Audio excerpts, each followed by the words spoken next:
আরে আমার স্কুলের বাস তো চলে যাচ্ছে। আরে ড্রাইভার আঙ্কেল আমার বাসটি থামাও। আরে ভাইয়া আমার বাসটি থামাও। আরে ড্রাইভার আঙ্কেল থামো থামো। আরে আমার স্কুলের বাসটি তো চলে গেল, এখন আমি কি করব? আমার একটু পরেই তো এক্সাম শুরু হবে। এখন আমি কি করব? এখন আমি স্কুলে কিভাবে যাব? হা হা হা।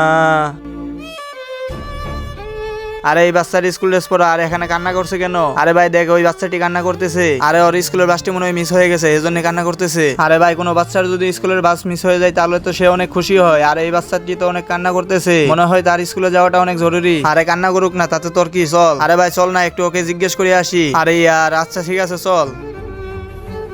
আরে এই ছেলে তোমার কি হয়েছে? তুমি কান্না করতেছে কেন? আরে ভাইয়া আমার স্কুলের বাসটি না মিস হয়ে গেছে, আজকে তো আমার ইংলিশ পরীক্ষা, এখন বুঝতেছি না স্কুলে কিভাবে যাব। ভাইয়া আপনি কি আমাকে স্কুলে নিয়ে যাবেন? আচ্ছা ঠিক আছে, কিন্তু তোমার স্কুল কত দূরে? ভাইয়া আমার স্কুল এখান থেকে 10 মিনিট যেতে হবে। আচ্ছা ঠিক আছে উঠো, তাড়াতাড়ি উঠো। আজকে দেখবো কে কে শয়তানকে হারিয়ে আল্লাহকে ভালোবাসে। যারা আল্লাহকে ভালোবাসে তারা ভিডিওতে লাইক করে চ্যানেলটি সাবস্ক্রাইব করে দিবে, আর যারা শয়তানকে ভালোবাসে তাদের লাইক সাবস্ক্রাইব করতে হবে না। আর কমেন্ট বক্সে আল্লাহ আকবার লিখে যেও।